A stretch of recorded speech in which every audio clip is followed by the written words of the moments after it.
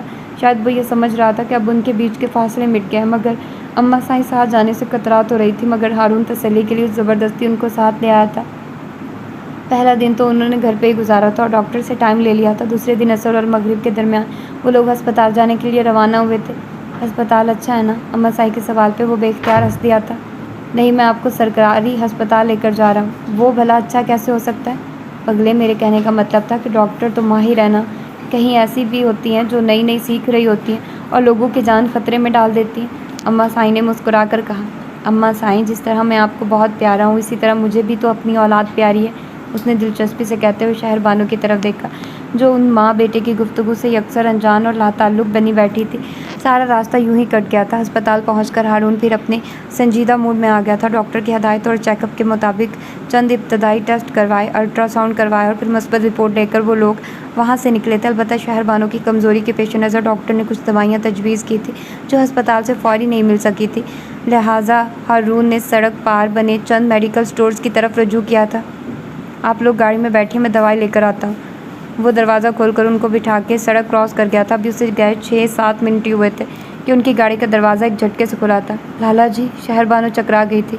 نیچے اترو شہر بانو، وہ عجلت میں بولے تھے۔ مگر لالا جی، شہر بانو نیچے اترو۔ وہ اس کی بات سنے بغیر اس کا ہاتھ پکڑ کر اپنی سمت کھینچ چکے تھے۔ ایسے میں اماں سائیں تڑپ اٹھی تھی۔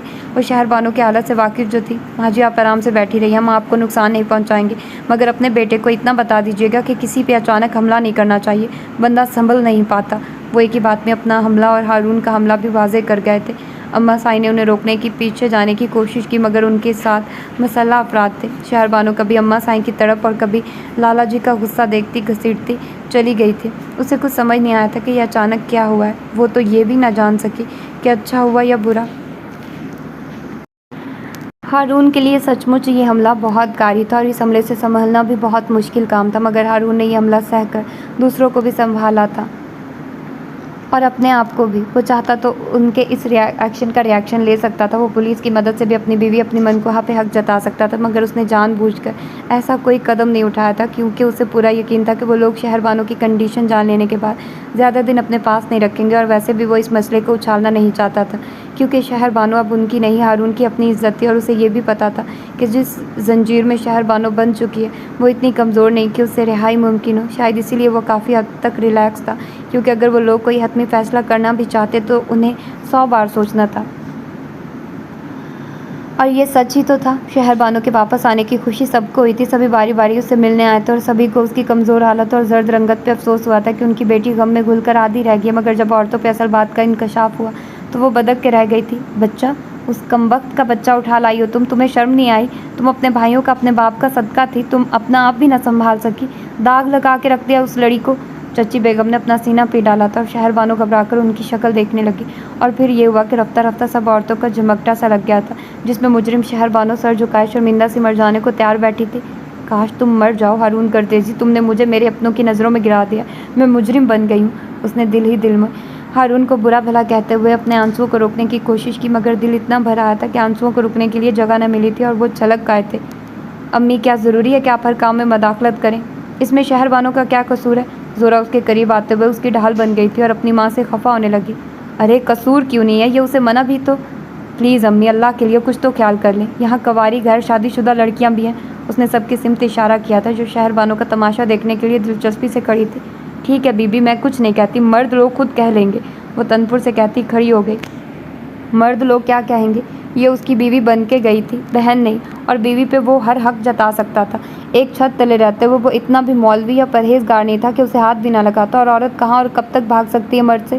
زورا نے لڑکیوں کے جاتے ہی اپنی ماں کو صاف صاف سنائی تھی۔ شہر بانو اور ماں جی تو زورا کی مشکور ہو گئی تھی، لیکن زورا بے شک زبان کی تلخ و تیز تھی، مگر دل کی کھری تھی۔ وہ پہلے بھی شہر بانو کا بھلا ہی چاہتی تھی، اور اب بھی وہ اسی کے حق میں بول رہی تھی۔ وہ اسے ساتھ لے کر اندر کمرے میں چلی گئی تھی، جبکہ پیچھے سرگوشیاں اور باتیں شروع ہو گئی تھی۔ شہر بانو کو واپس آئے ہوئے 3 ماہ ہو چکے تھے، مگر ان 3 ماہ میں اس نے جی بھر کے خفت، شرمندگی اور ذلت دیکھی تھی۔ وہ اپنے ہی گھر میں چوروں اور مجرموں کی طرح رہ رہی تھی، گھر کے کسی بھی مرد کے سامنے نہیں جا سکتی تھی، کسی خوشی اور غم کا حصہ نہیں بن سکتی تھی۔ تینوں چچیاں اور دونوں پھوپھیاں بھی اس کو دھتکار بیٹھی تھی، صرف ماں جی اس کے لیے سسکتی اور تڑپتی تھی۔ انہیں پتا تھا وہ کس حالت میں ہے، مگر پھر بھی پریشان اور فکر مند رہتی، جس کی وجہ سے اس کی صحت بہت ہی خراب رہنے لگی تھی۔ وہ اسے بہت سمجھاتی تھی، تسلی دیتی، مگر اسے یوں سب کی نظروں سے گر کر جینا بہت محال لگنے لگا تھا۔ وہ اپنے لیے بد دعائیں مانگتی تھی، اور ماں جی کا کلیجہ کانپ جاتا تھا۔ اسی پریشانی اور ٹینشن میں سارے دن گزر گیا، اور شہر بانو کے ہاں بہت ہی پیارا سا بیٹا پیدا ہوا تھا، جس کی پیدائش کی خبر سن کر سب حویلی والوں کو سانپ سونگھ گیا تھا۔ مبارک ہو شہر بانو، تمہارا بیٹا بہت ہی پیارا اپنے ماں باپ پہ گیا ہے۔ زورا نے کھلے دل سے سراہا اور نو مولود بچے کو اٹھا کر پیار بھی کیا تھا۔ شہر بانو بے ساختہ رو پڑی تھی، اتنے بھرے پڑے خاندان میں سے اس کی سماحتوں کو صرف ایک مبارک سننے کو ملی تھی۔ کہتے ہیں بیٹے باپ کا عکس ہوتے اور بیٹیاں ماں کا، یہ بھی اپنے باپ کا عکس ہی لگ رہا ہے۔ زورا بچے کو بغور دیکھ کر مسکرائی تھی اور پھر شہر بانو کی گود میں ڈال دیا تھا، اور بچے کے معصوم چہرے پہ جیسے ہی شہر بانو کی نظر پڑی، اس کے آنسوؤں میں شدت آ گئی تھی۔ اسے پہلا خیال ہی یہی آیا تھا کہ اگر یہی بچہ ہارون گردیزی کی حویلی میں پیدا ہوا ہوتا تو کئی دن تک پورے گاؤں میں جشن منایا جاتا، صدقے دیے جاتے، نظر اتاری جاتی، لیکن یہاں اس کی پیدائش کی خبر سن کر ہر ماتھے پہ سلوٹ اور ہر چہرے پہ ناگواری کے سوا کچھ نظر نہیں آیا تھا، سوائے ماں جی اور زورا کے۔ شہر بانو پاگل ہو گئی ہو کیا؟ زورا نے اس کا کندھا ہلایا تھا۔ شہر بانو کے آنسو بچے کے نرم و ملائم چہرے پہ تواتر سے گر رہے تھے، اور اس نے کسمسانا شروع کر دیا۔ کاش ہارون گردیزی نے ہمیں دھوکہ نہ دیا ہوتا، اور اگر دے ہی دیا تھا تو پھر میں یہاں دوبارہ واپس نہ آئی ہوتی۔ زہرا اب بھی مجھ سے یہ سب برداشت نہیں ہو رہا، سب مجھے قصوروار سمجھتے ہیں۔ کیا میں نے کہا تھا کہ وہ میرے ساتھ ایسا کچھ کریں؟ پہلے سب کی ناگواری میرے لیے تھی، اب میرے بچے کے لیے ہوگی۔ میں کیا کروں، کہاں جاؤں؟ وہ پھر سے بلک اٹھی تھی۔ اس کے پاس واپس چلی جاؤ، زہرا نے سیدھا سیدھا حل بتایا۔ کیا؟ وہ بدک گئی تھی۔ ہاں شہر بانو، اب اگر تم مر بھی جاؤ تو تمہیں وہ پہلے جیسا مقام حاصل نہیں ہو سکتا۔ قاسم لالا تمہیں تمہاری چاہت یا اپنائیت میں واپس نہیں لے آئے، بلکہ ہارون گردیزی کی ضد اور انتقام میں واپس لے کر آئے تاکہ اسے شکست دے سکے۔ لیکن شہر بانو، جو شخص ساری زندگی تمہیں جانتا تک نہیں تھا، تمہارا نام بھی پتہ نہیں تھا، پھر بھی وہ تمہارے بھلے کے لیے تمہاری زندگی کو ایک فضول رسم سے بچانے کے لیے سب کے سامنے ڈٹ گیا تھا اور اپنے فیصلے پہ قائم بھی رہا۔ پلیز شہر بانو، اسے شکست سے دوچار مت کرنا، اسے ہارنے مت دینا۔ پلیز میری بات پہ دھیان دینا اور اس کے فیصلے میں اس کا ساتھ دے کر اپنے رشتے کو مزید مضبوط بنا دو، ورنہ تم نہ یہاں کی رہو گی نہ وہاں کی۔ زہرا نے اسے سمجھاتے ہوئے اس کے کندھے پہ ہاتھ رکھا تھا۔ یہ کیا کہہ رہی ہیں آپ؟ میں ٹھیک کہہ رہی ہوں۔ تم سب کو چھوڑ کر اپنے بچے کے بارے میں سوچو، جس کو تم یہاں اس حویلی میں رہ کر کبھی کوئی مقام نہیں دلا سکو گی، جو اتنے بڑے خاندان اور جاگیر کا وارث ہے۔ وہ یہاں ایک ملازم بن کے رہ جائے گا، صرف تمہاری نادانی کی وجہ سے، کیونکہ بیٹیاں تو ہمیشہ ہی ماں باپ کا گھر چھوڑ کر چلی جاتی ہیں۔ ہر بیٹی کو رخصت ہونا ہی ہوتا ہے۔ تم انوکھی تو نہیں ہو جو یہاں سے جاؤ گی۔ ہر بیٹی پہ فرض ہوتا ہے کہ وہ ماں باپ کا کہا مانے اور ان کی عزت کی لاج رکھے۔ تم نے بھی یہ سب کیا، ان کے کہنے پہ ہارون گردیزی سے شادی کی اور ان کی لاج رکھی۔ اب یہ ہارون گردیزی کا مسئلہ تھا کہ اس نے تمہارے ساتھ کیا کیا۔ تم اس کی بیوی اور بیوی ہونے کے ناطے تم پہ فرض ہے کہ تم اس کا کہا مانو اور اس کا ساتھ دو۔ اب تم پہ زیادہ حق تمہارے ماں باپ کا نہیں، تمہارے شوہر کا ہے، اور تمہارا شوہر غلط بھی نہیں ہے۔ اس نے اگر ہماری اس صدقہ رسم کو توڑا ہے تو اچھا کیا ہے، کیونکہ اس رسم کا ذکر نہ تو ہم نے قرآن پاک میں پڑھا ہے اور نہ ہی حدیث وغیرہ میں۔ یہ سراسر خود ساختہ رسم ہے جو ہم لڑکیوں کو زندہ دفن کرنے کے لیے بنائی گئی ہے، جس نے پھوپھی فاطمہ کو نگل لیا ہے، جس سے تم بچ گئی ہو، اور جو قاسم لالا کی بیٹی زرینہ کو نگلنے کے لیے تیار کھڑی ہے۔ شہر بانو، اپنے اور اپنے بچے کے بارے میں نہ صحیح مگر ایک بار 10 سالہ زرینہ کے بارے میں ضرور سوچنا، جو آئندہ اس رسم کے بھینٹ چڑھنے والی ہے۔ اور ہاں، یہ سب میں نے تمہیں اس لیے بتا رہی ہوں کہ قاسم لالا کے کہنے پہ میرے ابا سائیں سید سراج حسین چند دنوں تک ہارون گردیزی سے تمہاری طلاق کی بات کرنے جا رہے ہیں۔ اب یہ فیصلہ تم پہ ہے کہ تم نے طلاق لینی ہے یا اس کے ساتھ اس کی سہاگن بن کے رہنا ہے، اور یہ کبھی مت بھولنا کہ میں اور تائی اماں تمہارے ساتھ ہیں۔ زہرا صاف صاف لفظوں میں سب کچھ کہہ کر اسے بیچ منجھدار چھوڑ کر چلی گئی تھی۔ شہر بانو سوچ کے سمندر میں اکیلی ڈوب رہی تھی، اور اس سمندر میں ایک ہی جزیرہ تھا، ہارون گردیزی، جو اسے پناہ دے سکتا تھا کھلے دل سے، اور اس سمندر میں ایک ہی بھنور تھا، طلاق، جس میں ڈوب کر وہ اور بھی بیٹیوں کو ڈبو سکتی تھی۔ سید معراج حسین بیٹی کی طلاق کے حق میں نہیں تھے۔ انہوں نے سید سراج حسین اور سید قاسم حسین کا فیصلہ سنا تو انہیں روکنے کی کوشش کی تھی، لیکن وہ قائل نہیں ہوئے تھے، حالانکہ انہوں نے بہت کوشش کی تھی۔ جو بات جہاں ہے اسے وہاں ہی رہنے دو قاسم حسین، ہماری لڑی میں طلاق کو بہت برا سمجھا جاتا ہے، اور یہ برا عمل شہر بانو کے پلو سے مت باندھو، وہ تھکے تھکے سے بولے تھے۔ ہماری لڑی میں تو صدقہ رسم کے ٹوٹنے کو بھی برا سمجھا جاتا ہے ابا سائیں، لیکن قاسم حسین بہتر ہے، اس معاملے کو دبا رہنے دو۔ کیوں چھیڑ رہے ہو دوبارہ سے؟ اس لیے چھیڑ رہا ہوں کہ ہارون گردیزی بہت سکون کی زندگی جی رہا ہے، وہ ابھی بھی شہر بانو کو اپنا حق سمجھے بیٹھا، لیکن میں اس کا ہر حق ختم کر دینا چاہتا ہوں ہمیشہ کے لیے۔ قاسم حسین کا لہجہ بے حد سخت تھا۔ شہر بانو سے پوچھا تم نے، وہ کیا چاہتی ہے؟ سید معراج حسین بہت سمجھدار آدمی تھے، انہیں پتہ تھا کہ شہر بانو اب اکیلی نہیں ہے، اس کا بیٹا بھی ہے، وہ خود اس سے نفرت کرتی ہے، وہ بھی اس کے ساتھ رہنا نہیں چاہتی، اور اگر ایسا کرے گی تو ہمارے لیے ہمیشہ کے لیے مر جائے گی۔ سید قاسم حسین غصے سے لال ہو رہے تھے، اور سید معراج حسین چپ سے ہو گئے تھے، اور پھر سید قاسم کے کہنے پہ سید معراج سراج حسین نے ہارون گردیزی کے ساتھ ایک میٹنگ طے کی اور مقررہ وقت پہ اس کے شہر والے گھر پہ چلے آئے تھے۔ طلاق کا لفظ ابھی بھی ہارون کے دماغ کو چبھن دے رہا تھا۔ جب سے سید سراج حسین گئے تھے وہ مسلسل اسی لفظ کے متعلق سوچ رہا تھا، اور ساتھ ساتھ یہ بھی خدشہ پل رہا تھا کہ اگر شہر بانو نے کہہ دیا کہ وہ میرے ساتھ نہیں رہنا چاہتی تو پھر میں اسے کیسے کنونس کروں گا، اور میرے بیٹے کا کیا ہوگا؟ وہ ساری زندگی یا تو ماں کے پاس رہے گا یا پھر باپ کے پاس۔ اف خدایا، اپنا کرم کرنا مجھ پر۔ وہ راکنگ چیئر پہ جھولتے ہوئے اپنے دونوں ہاتھوں میں اپنا سر تھام چکا تھا۔ اسے صبح حویلی جانا تھا شہر بانو سے ملنے، اور ابھی تک سمجھ نہیں آیا تھا کہ اس مسئلے کا اصل حل کیا ہوگا۔ شہر بانو کا یہاں سے گئے ہوئے 7 ماہ ہو چکے تھے، اور اب تو اس کا بیٹا تقریباً 2 ماہ کا ہونے والا تھا، اور ہارون نے ابھی تک نہ شہر بانو کو ممتا بھرے انداز میں دیکھا تھا، اور نہ ہی بیٹے کی شکل دیکھ کر دل سیراب کیا تھا، بلکہ ایسا دل سیراب کرنے کے لیے تو ہارون گردیزی کے گھر والے بھی ترستے تھے۔ رحمان گردیزی، زمان گردیزی اور بڑی اماں تو بات بات پہ اپنے پوتے کا ذکر کرتے تھے، جو انہیں چاہ کر بھی مل نہیں رہا تھا، اور یہی بات ہارون کو ڈسٹرب کیے ہوئے تھی۔ وہ حقیقتاً پریشان تھا کہ فیصلہ کیا ہوگا، کیونکہ وہ خود بھی سید سراج حسین سے وعدہ کر چکا تھا مردوں والا وعدہ۔ بی بی جی، آپ کو چھوٹے سائی نے اپنے کمرے میں بلایا ہے۔ شہر بانو صبح صبح بچے کو ماں جی کے حوالے کر کے قرآن پاک کی تلاوت کرنے بیٹھ جاتی تھی اور سورج کی کرنیں نکلنے تک تلاوت کرتی رہتی تھی۔ ابھی بھی وہ سپارہ ختم کرتے ہوئے قرآن پاک جزدان میں لپیٹ رہی تھی جب ملازمہ نے آ کر اطلاع دی تھی، اور چچا سائیں کے بلاوے کا سن کر شہر بانو کا دل کام گیا تھا۔ اتنے عرصے میں پہلی بار انہوں نے اسے بلایا تھا۔ کہاں جا رہی ہو بیٹا؟ وہ ماں جی، چچا سائیں نے بلایا ہے۔ شہر بانو جاتے جاتے ٹھہر گئی تھی۔ خیریت تو ہے؟ پتہ نہیں ماں جی، میں بات سن کے آتی ہوں، آپ عثمان کا خیال رکھیے گا، وہ کہہ کر چلی گئی تھی، لیکن ماں جی کے ماتھے پہ تفکر کی لکیریں بن گئی تھی۔ میں اندر آ سکتی ہوں چچا سائیں؟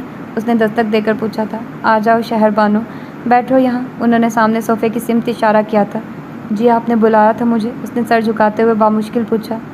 ہاں، تمہیں یہ بتانے کے لیے بلایا تھا کہ آج دوپہر کو ہارون گردیزی یہاں حویلی آ رہا ہے تم سے ملنے اور شاید کوئی بات کرنے، لیکن بیٹا ہم نے تم سے صرف اتنا کہنا ہے کہ ہم نے تمہاری طلاق کا مطالبہ کیا ہے اس سے، اور اب تم نے ہماری ہاں میں ہاں ملا کر ہمارے فیصلے اور مطالبے کی تصدیق کرنی ہے۔ اسے ہر حال میں طلاق دینا ہی پڑے گی، وہ چاہے کچھ بھی کہے، اس کی باتوں میں مت آنا۔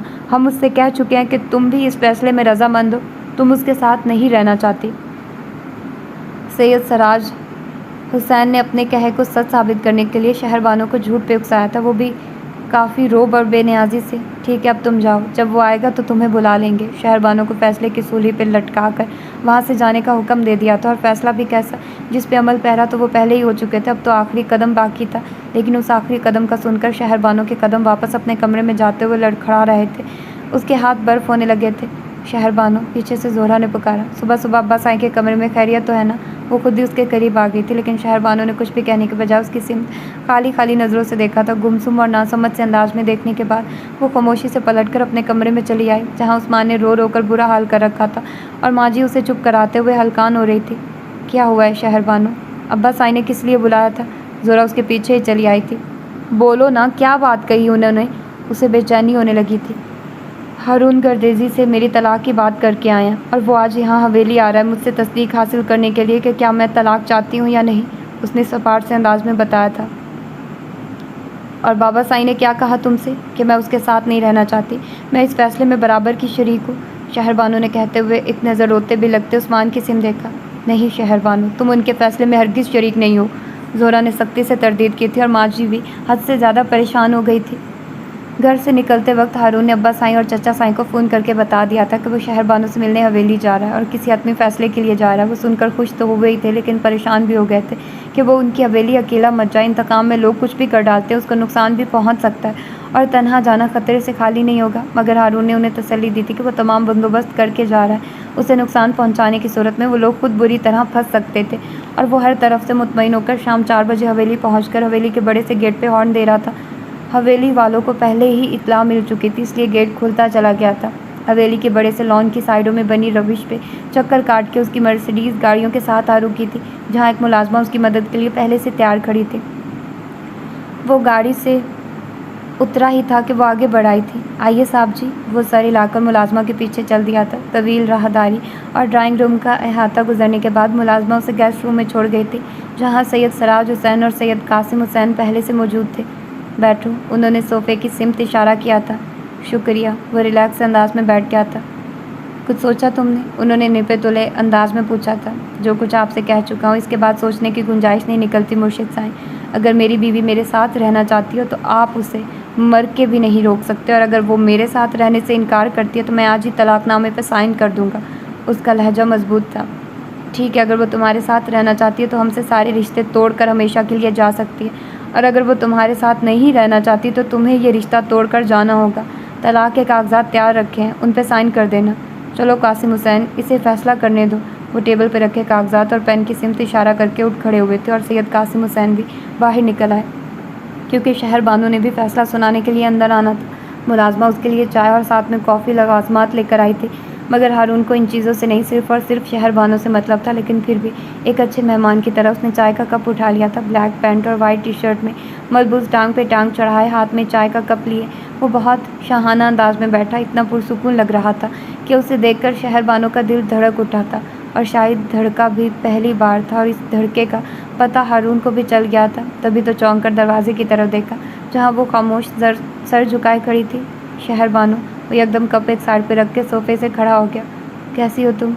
وہ اپنے دل کی لپک، اپنے دل کی تڑپ پہ قابو پاتے ہوئے اپنے آپ کو کنٹرول کرتے ہوئے اس کے قریب آیا تھا، ورنہ دل چاہ رہا تھا کہ اتنے دنوں بعد ملنے پہ اسے اپنی باہوں میں بھر ڈالے تاکہ اتنے دنوں سے بے چین دل کچھ سنبھل جاتا۔ خاموش کیوں ہو شہر بانو؟ اب تو تم اپنے گھر میں ہو، پہلے تم میری قید میں تھی، اب میں تمہاری قید میں ہوں، جو چاہو فیصلہ سنا دو، تمہارا پورا اختیار ہے، تم حاکم ہو اس وقت اور میں غلام۔ ہارون نے بھاری سنجیدہ آواز میں کہتے ہوئے اس کو دونوں کندھوں سے تھام لیا تھا اور اس کے ہاتھوں کی سخت گرفت سے اس کی دیوار جان کو ایک منصوبے مضبوط سہارا ملا تھا۔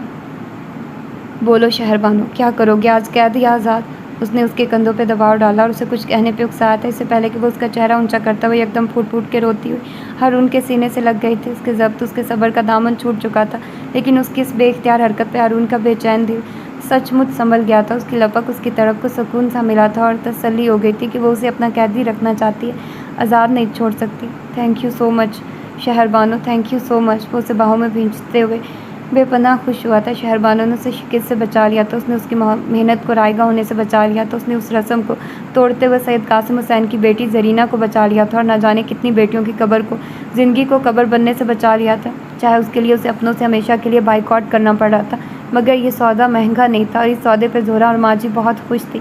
انہوں نے شہر بانو کا حوصلہ بڑھایا تھا اور ساتھ ہی اس کا چھوٹا موٹا سامان بھی تیار کر دیا تھا، عثمان کو نئے کپڑے پہنائے تھے اور جی بھر کے پیار کیا تھا۔ تب جا کر شہر بانو ہارون سے ملنے گیسٹ روم میں آئی تھی۔ یار مجھے کیا پتا تھا تم مجھے اتنی بےتابی اور اتنے والہانہ انداز سے ملو گی، ورنہ قسم سے پہلے مرشد سائیں کے ساتھ یہ میٹنگ طے کر لیتا۔ بہت بڑی غلطی کی میں نے دیر کر کے۔ وہ اپنے آپ کو شرارت سے کوس رہا تھا اور شہر بانو اس کی بات سن کر یکدم اس سے الگ ہو گئی تھی، چہرہ سرخ پڑ گیا تھا۔ اوکے یار کوئی بات نہیں، باقی کی کسر گھر جا کے پوری کر لینا، جب تک تم کہو گی میں تمہارے سامنے سے ہٹوں گا نہیں۔ اس نے شہر بانو کا چہرہ اونچا کرتے ہوئے اسے چھیڑا تھا۔ پلیز ہارون۔ وہ رخ موڑ گئی تھی۔ ہارون کی جان، دل خرید لیا ہے تم نے تو۔ وہ بڑے فریش موڈ اور بڑی ترنگ میں تھا جب اس نے اسے بریک لگائے تھے۔ کیا واپس نہیں چلنا اپنے؟ چلتے ہیں یار چلتے ہیں، پہلے تم میرے شہزادے کو تو لے کر آؤ، تب تک میں تمہارے چچا سائیں یعنی اپنے مرشد سائیں سے مل کر معاملہ سنبھالتا ہوں۔ وہ شہر بانو کو محبت بھرا لمس دے کر باہر نکل آیا تھا اور شہر بانو کو ہارون کو ساتھ جانے کے لیے تیار دیکھ کر سید سراج حسین کے چہرے پہ ہوائیاں اڑنے لگی تھی اور سید قاسم حسین کا چہرہ غصے سے لال بھبھوکا ہو گیا تھا، جبکہ سید معراج حسین اور باقی سبھی افراد خاموش تھے۔